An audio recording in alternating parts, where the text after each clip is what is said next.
جو اللہ نے 120 ابھی تک کشف ہوئے، وہ خلقت کے الفابیٹکس ہیں کہ جن سے جوڑ جوڑ کے اللہ نے سارے کائنات اور دنیا کو ہمیں بھی بنایا، درختوں کو بھی، پتوں کو بھی، کپڑے بھی، حیوان، یہ سارے انہی ایلیمنٹس کے، وہ اینٹ کی طرح ہے، جیسے اینٹ رکھ کے انسان بلڈنگ بناتا ہے، اللہ اسی ایلیمنٹس کو جوڑ جوڑ کے انسان بناتا ہے، پانی خلق کرتا ہے، درخت بناتا ہے، حیوان بناتا ہے، یہ سب بناتا ہے۔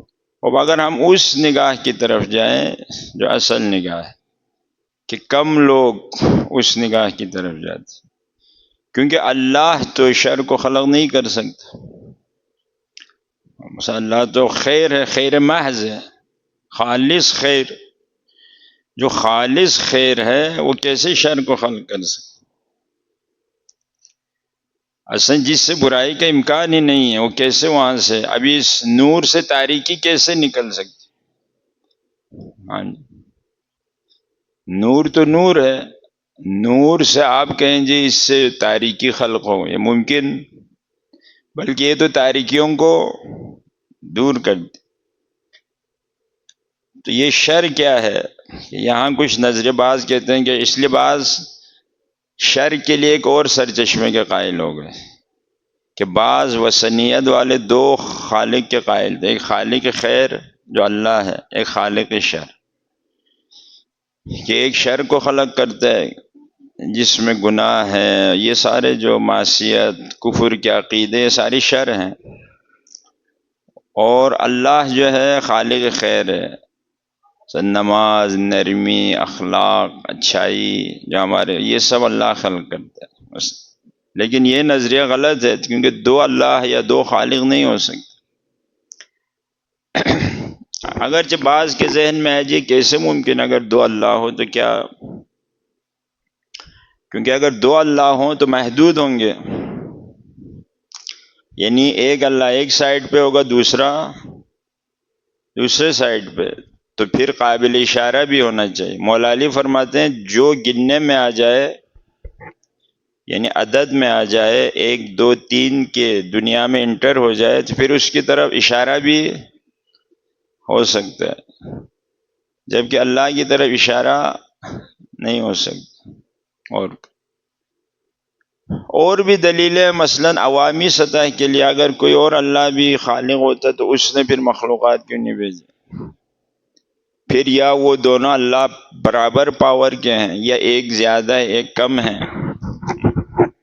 یا مثلا دونوں کمزور ہیں، مثال۔ اب یہ سب کمزوری مطلب یہ ہے یعنی کچھ اس میں ہے اس میں نہیں ہے، اور جس میں نہ ہو کمال یا کمال کی کمی ہو، وہ امام صادق وہ اللہ نہیں ہے۔ مثلا ہم تدریجاً آگے بڑھتے ہیں، آپ کی طاقت جو ہے محدود ہے، آپ زیادہ دیر میز کو اٹھا سکتے ہیں، وہاں تک لے پھر تھک جائیں گے۔ اب میں آپ سے کہوں آپ پہاڑ کو اٹھائیں، آپ کہ میرے بس میں نہیں ہے، میرے ہڈیوں میں اتنی طاقت نہیں ہے، مثلا میں پہاڑ کو اٹھا، ہم محدود طاقت کے، لیکن اللہ کی طاقت عین طاقت ہے، کامل ترین قدرت، یعنی ایسی طاقت کہ آپ اس طاقت میں کوئی کسی چیز کی کمی کو محسوس نہیں کر۔ اس نے 7 زمین آسمان کو اٹھایا ہوا ہے، کتنی پاور چاہیے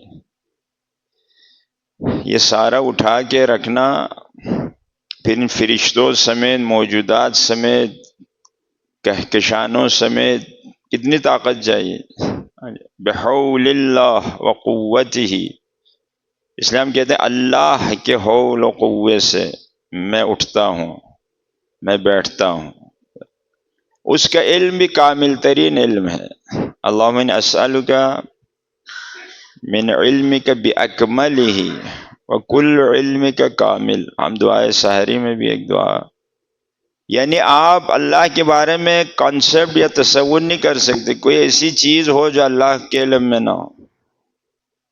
اور ہمارے تو ماشاءاللہ ہم جانتے ہی نہیں، ابھی ہم نے کچھ دیکھا ہی نہیں ہے، ہمیں جو سکول کالجوں سے پڑھایا 2 دونی 4 6 کچھ روایات جو کتابوں سے دیکھی ہم نے، کچھ ادھر ادھر مجلسوں سے سن کے اور کچھ سائنسی کتابوں سے اخباروں سے بس ایسے کچھ معلوم ہے، جنرل انفارمیشن کچھ ہمارے پاس ہے، سمجھے ہمارا، بلکہ ہم اصلا ابھی جانتے ہی نہیں ہے۔ میں ابھی آپ سے پوچھوں کہ فلان کہکشاں میں کتنے ستارے ہیں، وہاں کوئی آبادی ہے نہیں ہے، اگر ہے تو وہ کیسے ہیں، ان کی شکل پتہ ہی نہیں ہمیں، گرچہ سائنس کوشش کر رہی اور حیات کی تلاش میں کہ کہیں اور بھی شاید کوئی موجودات ہوں ہماری طرح۔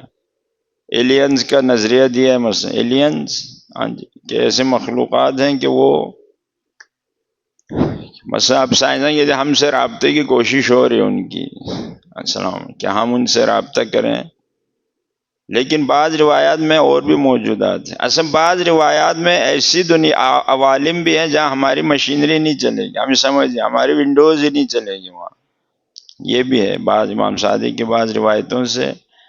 مثلا آپ اس عالم میں جائیں جیسے اینڈرائڈ اور مثلا آئی فون کے پروگرامنگ الگ ہے، مثلا وہ اس کے پروگرام نہیں کھولے گا، وہ اس کے پروگرام نہیں کھولے گا، لیکن آل محمد ہر جگہ جس عالم کو اللہ نے خلق کیا اس عالم میں اللہ نے ان کے عقول کو اور وجود کو ایسا قرار دیا وہ چلتے ہیں وہاں پہ۔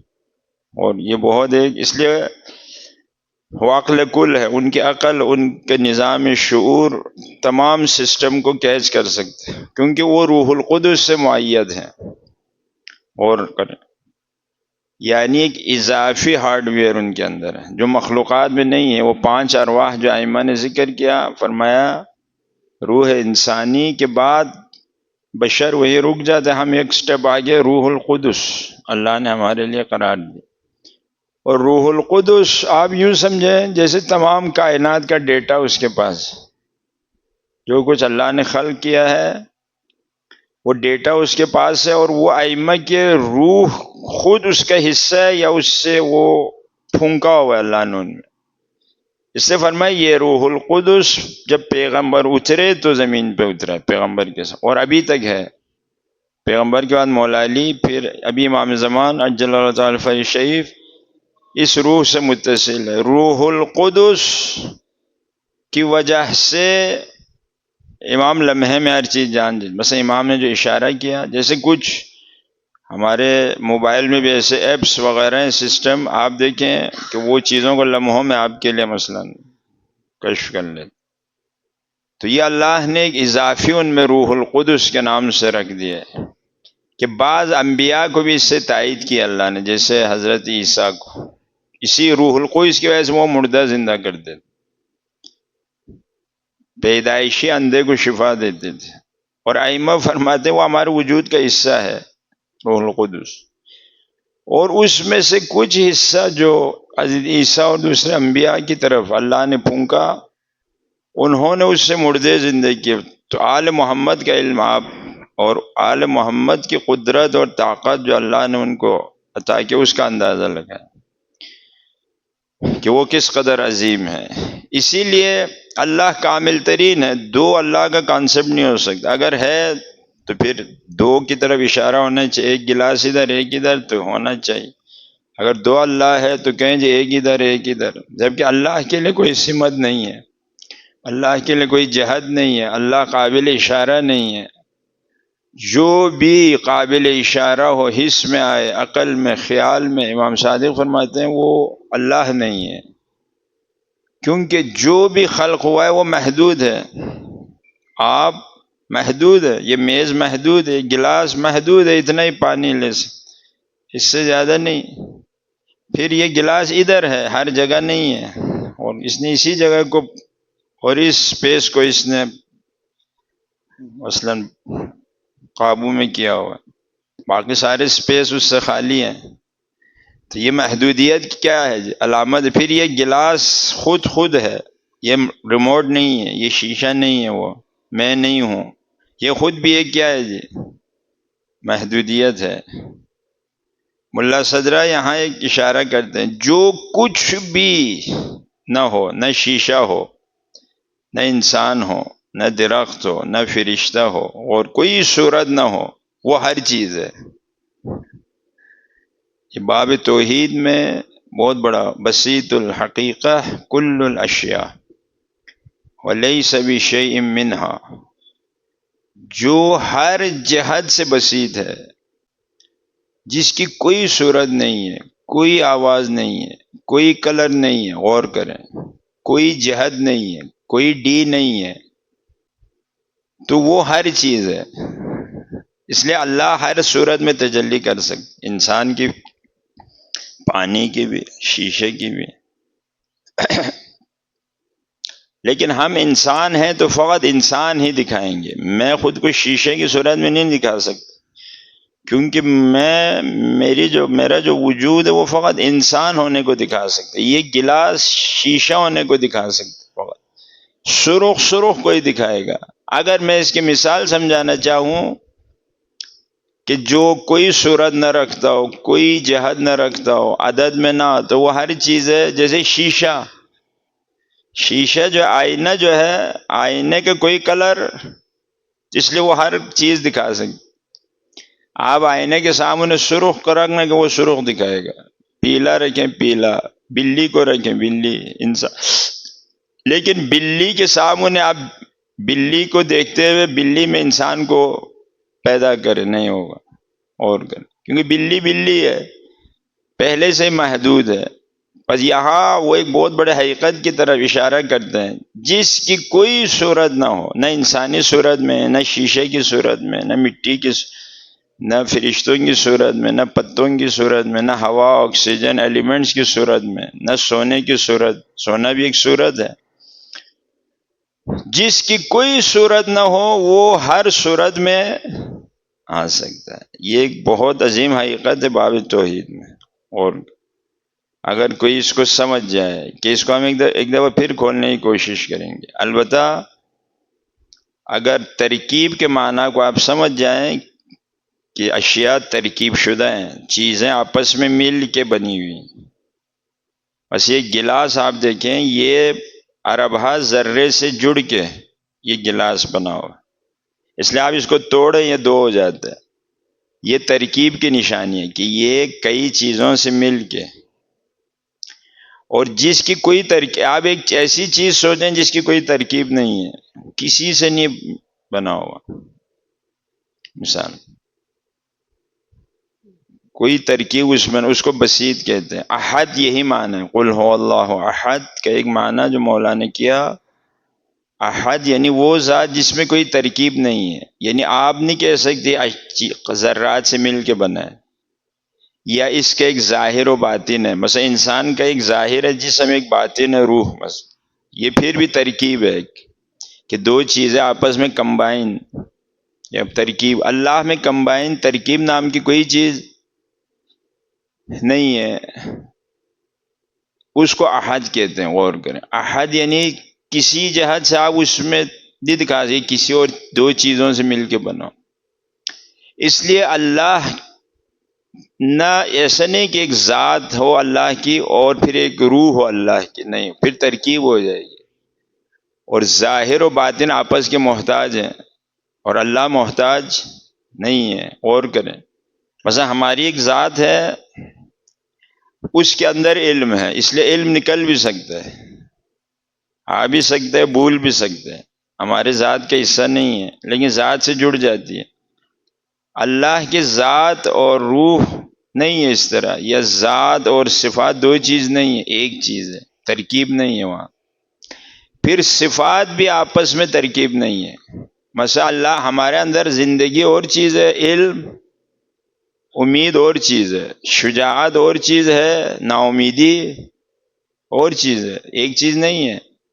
اللہ کے اندر جو صفات ہیں وہ عالم ہے، قادر ہے، زندہ ہے، یہ گرچہ ہمیں لگتا ہے یہ سب الگ ہوں گے، لیکن اللہ کے وجود میں سب بھی کیا ہیں؟ ایک ہیں، دو چیز، یہ نہیں کہ اللہ کا علم الگ ہے زندگی الگ ہے، نہیں، وہی زندگی علم ہے، وہی علم، کیونکہ وہ احد ہے۔ احد جہاں ہو وہاں ترکیب کو راہ ہی نہیں ہے۔ اس لیے اس سورہ توحید کو اللہ نے فرمایا آخر الزمان کے لوگوں کے لیے بھیجا ہے، پیغمبر نے اصحاب سے یہ کہا یہ آپ لوگوں کے لیے نہیں، آخر الزمان میں کچھ لوگ آئیں گے جو انتہائی گہرائی میں جا کے مطالعہ کریں گے، گہرائیوں میں اترنے والے عقل کے اور علم کے، کہ میں ابھی یہاں ترکیب کے اقسام نہیں کرتا، وہ انشاءاللہ کسی اور دن۔ تو پروردگار عالم کی ذات ان تمام تراکیب سے، اس لیے دو ہی نہیں ہے، وہ خیر محض ہے، نور ہے، نور میں کوئی تاریکی نہیں ہے۔ اور کرے اصل نور سے تاریکی نکلے ممکن ہے جی؟ تو اللہ خیر ہے، هو الخیر، وہ خیر ہے، اصل سر چشمے ہی خیر ہے، تو شر پھر کہاں سے آیا؟ یہ سوچنے والی بات۔ شر اس لیے خیر کو امر وجودی کہتے ہیں، یعنی خیر وہ ہے جو واقعا موجود ہے، جیسے گلاس موجود ہے۔ اور کریں، اور شر امر عدمی ہے، یعنی موجود نہیں ہے۔ میرے پاس جیب میں 10,000 ہو، واقعا نوٹ ہے، کاغذ، پیسے نہ ہونا مطلب میری جیب خالی ہے۔ خالی ہونا کوئی ہونے والی چیز، اور کریں شر کو سمجھا رہا ہوں، خیر اور شر اگر کوئی سمجھ جائے۔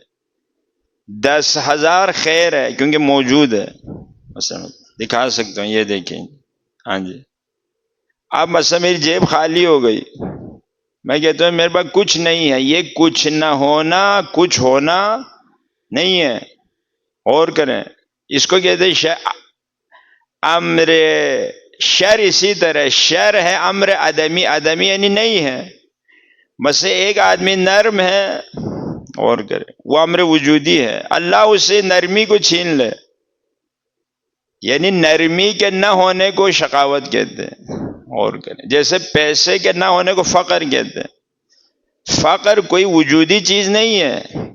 جب ایک آدمی کہتے ہیں میں فقیر ہوں، مطلب کیا ہے؟ یعنی پیسے نہیں ہے۔ پیسے نہ ہونا پیسے ہونے کی طرح کوئی چیز نہیں ہے۔ اور کرے اسی طرح علم امر وجودی ہے، جیسے گلاس ہے، 2 دونی 4 ہے، 2 3 6 ہے، میں سادہ مثالوں سے سمجھا رہا ہوں، میرے ذہن میں ہے، یعنی وجود، اس لیے علم امر وجودی ہے، وجود ہے۔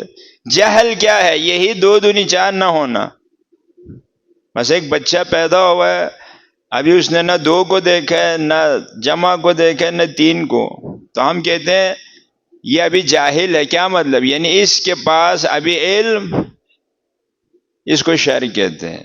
پر شر میں کیا ہے کہ یا وہ چیز اللہ نے اس کو دیا نہیں ہے، پر جب نہ دے وہ تاریکی ہے، یعنی جیسے اللہ نے اس لائٹ کو جلائے بند کر دے، ابھی یہ نور واقعا امر وجودی ہے، لیکن تاریکی کیا ہے؟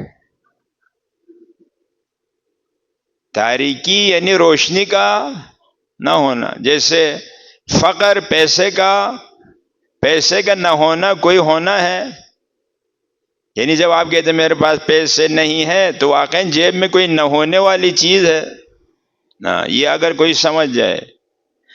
اللہ خیر کا خالق ہے، جب خیر کسی سے چھین لے، اسی کو کیا کہتے ہیں؟ شر۔ اللہ نے اسے نماز شب کی توفیق دی، امر وجودی ہے، اٹھتا ہے، حرکت کرتا ہے، وجود ہے یہ چیز، وضو کرتا ہے، اللہ اکبر کہتا ہے۔ جب نماز شب کی توفیق چھین لے، اب نہ حرکت کر رہے، نہ اٹھ رہے، یہ سب امر عدمی ہے۔ سجدہ نہیں کر رہا، سجدہ نہ کرنا یعنی امر عدمی، پہلے سجدہ کر رہا تھا اب نہیں کر رہا۔ نہیں کرنا خود ہم کہتے ہیں نہیں کر رہا، یعنی نہیں ہے، سجدہ نہیں ہے، سمجھ؟ بس شر میں کیا کرتا ہے اللہ؟ یا وہ چیز اس کو دیتا ہی نہیں ہے، یا وہ چیز اس سے چھین لیتے، جیسے میٹر چھین لے، گورنمنٹ آ کے آج بل زیادہ ہونے پہ میٹر چھین لے تو تاریکی ہو جائے گی گھر۔ میٹر کا نہ ہونا میٹر ہونے کی طرح کوئی چیز نہیں ہے۔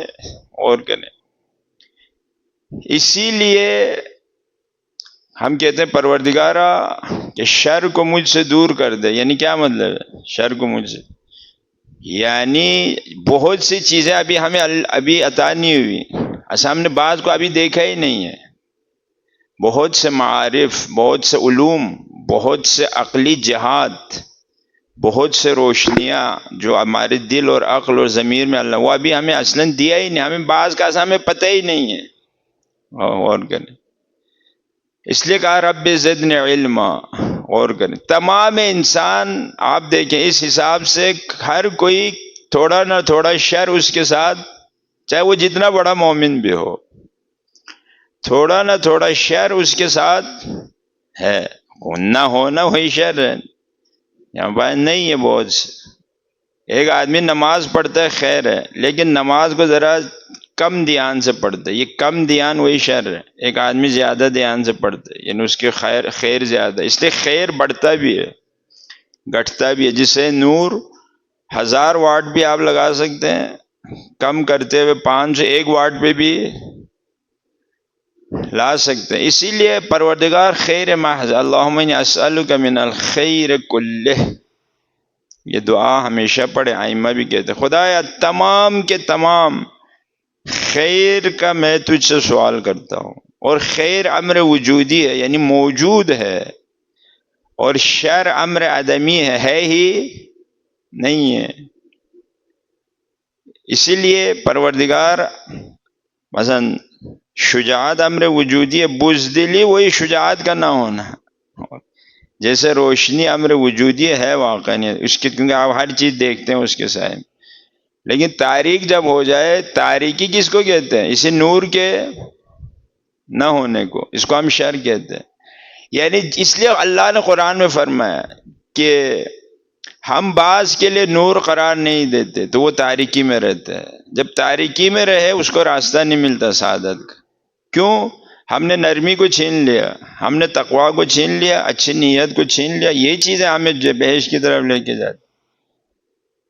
جب وہ سب چھن گیا تو تاریکی ہو گئی اس کو، تو وہ تاریک راہوں پہ جا رہا ہے. اگر حقیقت میں غور دیکھیں، جو دنیا میں پھنسے ہوئے ہیں فقط دنیا کی طرف ہیں، وہ کس میں ہیں؟ تاریک. اور خدا بھی فرماتے کہ تم تاریکی میں ہو. اس لیے قیامت کے دن جب یہ محشور ہوں گے، چون کہ ان کے اندر خیر نہیں تھا، نور نہیں تھا، تو ایٹومیٹک وہاں پہ کیا ہوگا؟ ان کے ارد گرد ہر طرف کیا ہوگا جی؟ تاریکی. اور قرآن میں بھی ہے، کہتے یہ نہ آگے سے دیکھ سکتے نہ پیچھے سے نہ دائیں. کہتے خدا یہ تاریکی کیا ہے؟ کہ یہ وہی شر ہے. دنیا کی محبت تاریکی ہے، اور دنیا سے محبت یعنی اللہ سے محبت نہ ہونا. اور یعنی اللہ جب اپنی محبت کو چھین لے تو دل تو ویسے ہی نہیں رہتا، اس میں کسی نہ کسی محبت نے آنا ہے. اور کریں، اللہ کی محبت کا نہ ہونا خود کو ظاہر کر دیا دنیا کی محبت کی صورت میں، یا مال، اقتدار، ان کے حد سے زیادہ طلب. در حقیقت خدا اپنی محبت کے نہ ہونے کو اس طرح کیا کرتا ہے؟ ظاہر کر دے. اس لیے جو ان کی طلب میں رہے فقط یہ شر ہے، یعنی اللہ نے اس نور کو اپنے اس سے چھین لیا ہے. اب وہ تاریکی میں ہے، اور تاریک مادہ تاریک ہے، پیسہ تاریک چیز ہے، اقتدار کی ہوس تاریک چیز ہے، شہوت ہر طرف بس شہوت میری پوری ہو، یہ تاریک چیز ہے. اس لیے یہ اپنے وجود میں تاریکی لے کے پھرتے ہیں. جب وجود تاریک ہو جائے تو انسان کو بھی نظر نہیں آتا، آخرت کو یاد نہیں کرتا. اس لیے خدا نے یہ آخرت کو بھول گئے، غافل لوگ. اور سب سے خطرناک مرحلہ کیا ہے؟ جب تاریکی، ظلمات فوق ظلمات، تاریکیوں پہ تاریکی. کبھی قرآن کے کبھی تاریکیاں اس قدر گہری ہے کہ انتہائی تاریکی، تہ در تہ تاریکی. تو یہ زیادہ پھنسے ہوتے ہیں. یہ کون سے اسٹم لگا ہے جن پہ نہ آپ ان کے کانوں میں جتنے، امام حسین بھی فرمایا اثر نہیں پڑتے، قرآن پڑھے بھی اثر نہیں پڑتا، عالم بھی کہیں نہیں اثر پڑتا، آنکھیں دیکھ رہی ہیں سب کچھ پھر بھی اثر نہیں پڑتا. سمنا، اور زبان بھی اب ان کی اس سے حق نکلتا ہی نہیں ہے. سوائے جب آپ دیکھیں بعض کے ساتھ بیٹھیں، سوائے دنیا کی باتیں، یہ ہوا، وہ پلاٹ اتنا ہے، فلان اتنا ہے، بس سوائے پلاٹوں کی قیمت اوپر چڑھ گئی، یہ کوئی بات ان کے اس وجود میں نہیں ہے. بعض فقط سنتے ہیں دوسروں کے عیوب کو، غیبت کو، ہاں جی گانے، پتہ نہیں کیا کچھ، جب بولنے پہ آئے تہمت و الزام و غلط بات، باطل بات، حق نکلتا ہی نہیں ہے۔ یہ کیا نشانی، اللہ نے ان کے اوپر کیا لگا دیا؟ مہر لگا دی، یعنی تاریکی محض میں چلے گئے وہ لوگ۔ اللہ نے ہر خیر کو ان سے چھین لیا ہے، ہر وہ خیر جو سعادت کے لیے ضروری ہے۔ اور یہی اشارے کربلا میں جو تھے وہ مکمل تاریکی میں تھے۔ حسین نور محض ہے، اور کر تمام اللہ کے ارادے اور مشیت کے نزول کا مقام ہے قلب آقا امام حسین۔ اللہ کے علوم، اللہ کی صفات، اللہ کی تجلیوں کا مرکز ہے، اشراقات الہامات ربانی کا مرکز آقا امام حسین، لیکن مقابل میں تاریکی ہے ایک، ان کے وجود میں تاریکی ہے، اس لیے تاریکی میں کوئی نظر ان کو امام نہیں نظر آئے مقابل میں، اور امام آخر تک کوشش کرتے رہے یہ تاریکی ان سے میں دور کر دوں، لیکن وہ حرام کا جو اثر ہے کہ امام نے فرمایا حلال حرام نے تمہارے دلوں سے نرمی اور حق پہ رہنے کو چھین لیا ہے، کیونکہ حرام جب اندر آ جائے انسان حق میں نہیں قائم رہتا، کیونکہ دو آپس میں نہیں میچ کرتے اندر۔ ایک آدمی حرام کھا رہا ہو ادھر کہے جی میں حق کے ساتھ رہوں، ممکن نہیں ہے، سائنسی طور پہ ممکن نہیں ہے یہ چیزیں۔ مثلا کوئی آگ لگائے اوپر سے پانی پھینک کے، نہیں میں آگ کو اور بڑکاؤں، نہیں بھائی آگ بجھ جائے گی، یہ دونوں آپس میں نہیں میچ کرتی، یہ اس کو بجھا دیتا ہے پانی کو، آگ کو۔ اس لیے جو کربلا میں آئے وہ انہوں نے اس حسین کے نور سے کسب کیا، اس نور سے اپنے نور کو بڑھایا، اور یہاں تک بڑھایا کہ اپنے سروں کا تحفہ آقا کی خدمت میں، اور سب تمنا کرتے رہے کہ پروردگار ہمیں پھر زندہ کرے، ہم اپنے جانوں کو اس خیر محض کے لیے جو آقا امام حسین ہے، جو اللہ کی رحمت واسعہ ہے، ہم اپنی جان ان پہ قربان کر دیں۔ یہ جو ایام کچھ گزرے، ایام اسارت اہل بیت ہیں، نبی زادیوں کی اسارت کے ایام، علی کی بیٹیوں کی قید ہونے کے ایام، اللہ اکبر۔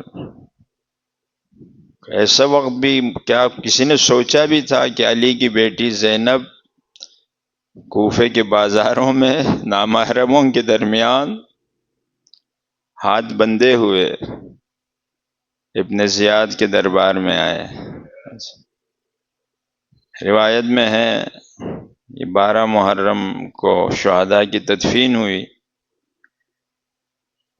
پریشان تھے بنی اسد والے، رات کو دیکھا کہ آسمان سے نور نازل ہو رہا ہے، اور کربلا کی سرزمین اور آسمان میں ایک اتصال ہے، فرشتے اترتے ہیں، ہر طرف نور ہے، وہ سمجھ گئے کوئی عظیم ہستیاں ہیں یہاں پہ گری ہوئی ہے اس زمین پہ۔ وہ آئے تو دیکھا کسی کی پہچان نہیں ہو رہی، کیونکہ انہوں نے ایک عجیب منظر دیکھا، انسان یا پہچانا جاتا ہے لباس سے یا پہچانا جاتا ہے چہرے سے، دیکھا نہ کسی کے بدن پہ لباس ہے، نہ کسی کے بدن پہ سر ہے۔ آقا امام زمان اسی منظر کو بیان کرتے ہیں، السلام علی الاجساد العاریات، سلام ہو اس اجساد اور بدنوں پر کہ جو عاری تھے، یعنی کچھ نہ تھا ان پر۔ السلام علی الابدان الصلیبہ، سلب کہتے ہیں چھیننے کو، ان بدنوں پر سلام ہو جس سے سب کچھ چھین لیا گیا تھا۔ کیونکہ روایت میں جب آقا شہید ہوئے کسی نے آقا کی عبا اتار لی، کسی نے آقا کے پیراہن کو اتار لی، کسی نے آقا کی اللہ اکبر جوتے اتار لی، اللہ اکبر۔ اس لیے بعض روایت میں آقا کی یہ انگلی کٹی ہوئی تھی، چھوٹی انگلی۔ بی بی زینب نے جب آقا کے بدن کو دیکھا یہ چھوٹی انگلی آقا کی کٹی ہوئی ہے، کسی ظالم نے اس انگوٹھی کو اتارنے کی کوشش کی ہے، اور جب نہ یہ انگوٹھی اتری اس نے آقا کی انگلی کاٹ دیا۔ اس لیے بی بی نے فرمایا یا رسول اللہ یہ تیرا حسین ہے جو خاک کربلا میں اپنے خون میں غلتا ہے نانا، مقطع الاعضاء، اے نانا تمام اعضاء حسین کے ٹکڑے ٹکڑے ہیں۔ اور ایک جملہ آخر میں کہا اے نانا تیری بیٹیاں اسیر ہو گئی۔ عزاداروں، امام زین العابدین تشریف لائے دور سے سواری پہ، بعض روایات میں کوفے کے زندان سے آئے آقا۔ اس پہ بحثیں بھی ہیں علمی کہ آقا کیسے پہنچے، ابھی ہم اس طرف نہیں جاتے، یہ ان کے لیے معمولی چیزیں۔ آقا آئے کوفہ سے، زندان سے، دیکھا بنی اسد والے پریشان ہیں کہ ہم ان کو کیسے دفن کریں، اگر کل ان کے گھر والے آئے پوچھے ہمارے عزیزوں کو کہاں دفن، تو ہم ان کو کیا جواب دیں، کل بیٹیاں آئے میرے بابا کہاں دفن۔ امام زین العابدین آئے، فرمایا صبر کرو میں بتاتا ہوں یہ کون ہے۔ ایک بدن پہ آئے، فرمایا یہ حبیب ابن مظاہر کا بدن، یہ مسلم کا بدن ہے، یہ میرے بھائی علی اکبر کا بدن ہے، یہ قاسم کا بدن ہے۔ عزاداروں ایک ایک کر کے پھر آقا ان بدنوں میں تلاش کرتے رہے، جیسے کسی بدن کو تلاش کر رہے۔ عزاد کس کے بدن کو؟ اپنے بابا حسین ابن علی کے۔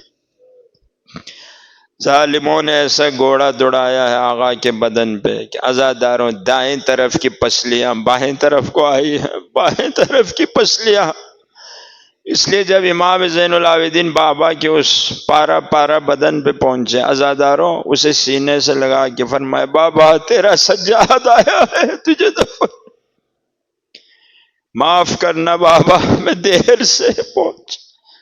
اور یہی وہ منظر ہے کہ جب روایت میں علی کی بیٹیاں جب 11 کو گزر رہی تھیں، روایت میں سب پیچھے مڑ مڑ کے اپنے پیاروں کو دیکھتی رہی۔ بی بی نے ایک شعر میں کہ بعض روایات اس طرح ہے، ہوا سے کہا کہ میں کفن تو نہ دے سکی لیکن اے ہوا مٹی اڑانا حسین کے بدن کو چھپا۔ عزاداروں امام زین العابدین بابا کے بدن کو نہ اٹھا سکے کیونکہ جہاں سے اٹھاتے تھے دوسری طرف سے بدن نیچے آ جاتا۔ کسی عالم نے اس منظر کو ایسا بیان کیا ہے کہ امام نے کیا کیا، اپنے بابا کے بدن کو سمیٹا ہے۔ آقا نے سمیٹا اپنے بابا کے بدن کو، اور آقا نے ایک چٹائی منگوائی، اس چٹائی پہ بابا کے بدن کو رکھا۔ عزاداروں لوگوں نے مدد کرنا چاہیے، فرمایا کوئی آگے نہ آئے، میں خود اپنے بابا کے اس وجود مبارک کو قبر مطہر میں رکھا۔ اور کیا کیا، بابا کے اس بدن کو اٹھایا، اپنے لبوں کو بابا کے ان کٹے ہوئے بار بار بابا کے ان کٹے ہوئے رگوں کا بوسہ لیتے آگے، اور فرمایا بابا ہمیں اسیر کر کے لے گئے۔ بہنیں آپ کو پکارتی رہیں۔ عزاداروں اس کے بعد قبر مطہر کو بند کیا اور فرمایا ھذا قبر الحسین، یہ حسین ابن علی کی قبر ہے جسے دشمنوں نے پیاسا مار دیا۔ اس کے بعد بنی اسد نے کہا آقا سب دفن ہو گئے، فرمایا نہیں، ابھی نہر القمہ میرے چچا عباس کا بدن۔ عزاداروں سب نہر القمہ پہ، آپ نے تو سنا ہے کہ اس عباس کے دونوں بازو کٹے تھے، لیکن امام زین العابدین جب نہر القمہ پہ پہنچے تو کیا دیکھا، ظالموں نے آقا کے دونوں پاؤں بھی کاٹ دیے۔ آقا نے ایک بغچے کا انتظامی کپڑے کا اور عباس کے اس بدن کو، آپ ذرا تصور کریں جس کا سر بھی نہ ہو پاؤں بھی نہ ہو وہ بدن کتنا رہ گیا ہوگا۔ اس بدن کو اٹھایا، عباس کے دونوں بازوں کو اٹھایا، دونوں پاؤں کو اٹھایا، عزاداروں اس گٹری میں باندھ دیا۔ اور کیسے اٹھایا، جیسے ایک چھوٹے بچے کے بدن کو کوئی ہاتھوں پہ اٹھاتا۔ بنی اسد والوں نے چاہا مدد کرے، فرمایا نہیں کوئی مدد نہ کرے، میں خود اپنے چچا کو دفن کروں گا۔ عزاداروں اس قبر مطہر میں نہر القمہ کے پاس کہ عباس کی یہی آس تھی، بس بچوں کو پانی پہنچاؤ، اسی لیے کہا مجھے اسی نہر القمہ پہ رکھیں، میں شرمندہ ہوں، بچے انتظار کرتے رہے لیکن بچوں نے کیا دیکھا؟ علم آیا، علمدار نہ آیا۔ وَسَيَعْلَمُ الَّذِينَ ظَلَمُوا قال محمد أي منقلب ينقلبون اللهم اهدنا من عندك وافض علينا من فضلك وانشر علينا من رحمتك وانزل علينا من بركاتك رحم الله من يقرأ الفاتح۔